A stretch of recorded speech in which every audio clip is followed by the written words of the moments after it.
మనతో పాటు మంత్రి అంబటి రాంబాబు ఉన్నారు, ఆయనతో మాట్లాడదాము. సార్, ఈ చంద్రబాబు నాయుడు కీలకమైన వ్యాఖ్యలు చేశారు. చెల్లని కాయని ఎక్కడైనా చెల్లదు ఈ మార్పులకు సంబంధించి. ఆయన గురించి ఆయన చెప్పేట్టున్నాడు, ఆయన చెల్లని కాయ ఆయన, అందువల్ల ఆయన ఎక్కడ చెల్లడు, మళ్ళా చెల్లడు.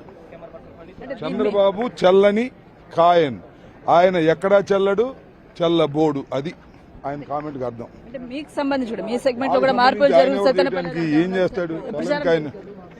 మా పార్టీలో సంస్థాగతమైన మార్పులు, చేర్పులు, టికెట్ల మార్పులు అన్నీ ఉంటాయి. అవి సహజమైనటువంటిది. ఏ రాజకీయ పార్టీ అని చేసే కసరత్తు. మేము చాలా ఎర్లీగా అన్ని కసరత్తు జగన్మోహన్ రెడ్డి గారు చేస్తున్నారు. మంచి ఫలితాలు మాకు వస్తాయి. 175 గెలవాలనే ఉద్దేశంతోనే చేస్తున్నాం. ఈ మధ్యన మీరు ఒక ప్రముఖ ఛానల్ ఇచ్చిన సర్వే కూడా మీరు చూశారు. 24 సీట్ల నుంచి 25 పార్లమెంట్ సీట్ల వరకు ఆంధ్ర రాష్ట్రంలో వైఎస్ఆర్ కాంగ్రెస్ పార్టీ గెలవబోతుంది అని చెప్తున్నారు. అదేమి నేషనల్ ఛానల్, మాకు సంబంధించింది కాదు. దాన్ని బట్టి అర్థమవుతుంది ఏంటి, 25 సీట్లు వైఎస్ఆర్ కాంగ్రెస్ పార్టీ గెలవబోతుంది అంటే 175 పార్లమెంట్ అసెంబ్లీ సీట్లు కూడా వైఎస్ఆర్సీపీ గెలవబోతుందని దాని అర్థం. జనసేన మాత్రం విమర్శలు గుప్పిస్తుంది. ఇక్కడ అవినీతి చాలా జరిగిందని చెప్పి నాదళ్ల మనోహర్ కావచ్చు, అదేవిధంగా పవన్ కళ్యాణ్ వ్యాఖ్యలు చేస్తారు. అవినీతి జరిగిందనేది ఆళ్ల ప్రభుత్వంలో జరిగింది. దానిలో భాగస్వాముడు పవన్ కళ్యాణ్. పవన్ కళ్యాణ్ గారు 2014లో చంద్రబాబు నాయుడు గారిని అధికారంలోకి తీసుకొచ్చి, అధికారంలోకి వచ్చిన తర్వాత అదే పవన్ కళ్యాణ్ గారు చంద్రబాబు నాయుడు గారు అవినీతి చేశాడని బహిరంగంగా మాట్లాడాడు. దానికి సమాధానం చెప్పమనండి. వైఎస్ఆర్ కాంగ్రెస్ పార్టీలో ఏ విధమైన అధికారంలో ఉన్నప్పుడు చాలా ట్రాన్స్పరెంట్గా పరిపాలన జరిగింది. ఎక్కడ అవినీతికి తావు లేనటువంటి పద్ధతుల్లో జగన్మోహన్ రెడ్డి గారు ఇంప్లిమెంట్ చేశారు. ఇది వాస్తవమైన విషయం, ప్రజలందరూ కూడా గమనిస్తున్నారు. అందుకే 25 సీట్లు పార్లమెంట్ గెలవబోతున్నాం, 175 సీట్లు అసెంబ్లీ గెలవబోతున్నాం. కాన్ఫిడెంట్ గా చెప్తున్నారు కానీ పవన్ కళ్యాణ్ మాత్రం జగన్ ప్రభుత్వానికి 3 నెలలే టైం ఉందని చెప్తాను. అసలు పవన్ కళ్యాణ్ కాన్ఫిడెన్స్ ఉంది తన పార్టీ మీద లేదు కదా. తను ఎన్ని గెలుస్తాడో తెలియదు, తనకు ఎంతమంది క్యాండిడేట్లో తెలియదు, తాను ఎక్కడ నిలబడతాడో తెలియదు, అసలు ఆంధ్ర రాష్ట్రం కాదో అతనికి తెలియదు. అతని మాటలకు మనం సమాధానం ఏం చెప్పగలుగుతాం? Is a most immatured politician. రాజకీయాలకు పనికిరానటువంటి వ్యక్తి, రాజకీయాలు తెలియనటువంటి వ్యక్తి పవన్ కళ్యాణ్ గారు. వారికి మనం సమాధానం చెప్పాలంటే కొద్దిగా కష్టమైన అంశం. తాను కట్టడం వల్లే పట్టిసీమ నుంచి నీటిని విడుదల చేయలేదు, దానివల్ల మిచోంగ్ తుఫాన్లో పంట నష్టమని చంద్రబాబు.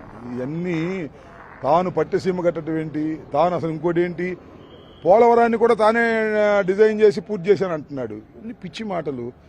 ఈ రాష్ట్రంలో జలయజ్ఞం పేరుతో రాజశేఖర రెడ్డి గారు పోలవరం కానీ, పులిచింతలు కానీ, వెలుగొండ కానీ ఇవన్నీ కూడా ఆయన యొక్క ఆలోచన విధానాలే తప్ప మరొకరివి కాదు. చంద్రబాబు వాటిని డబ్బు చేసుకునే కార్యక్రమం చేశారు. అదే విషయం నేనన్నది కాదు.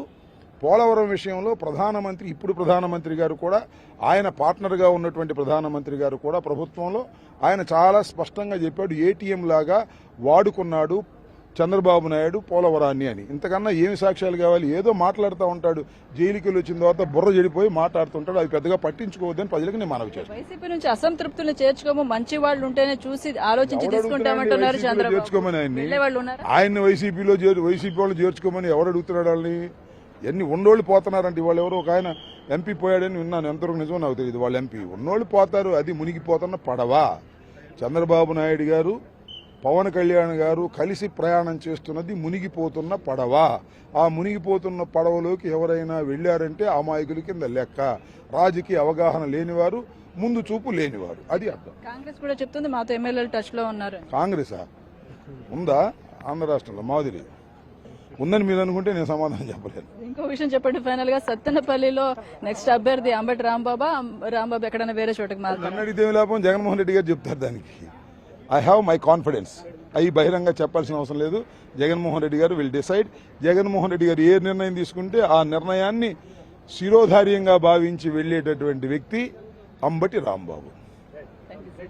సో ఇది అంబటి రాంబాబు స్పష్టం చేస్తా ఉన్నారు. తన సెగ్మెంట్ కి సంబంధించి ముఖ్యమంత్రి ఏ నిర్ణయం తీసుకున్నా కూడా తాను దానికి కట్టుబడి ఉంటానంటున్నారు. మరోవైపు చంద్రబాబు పవన్ కళ్యాణ్ చేసిన విమర్శలకి కౌంటర్ అటాక్ చేశారు. కెమెరా పర్సన్ లక్ష్మణ్తో రిహానా, ఎన్టీవీ, సెక్రటేరియట్ నుంచి.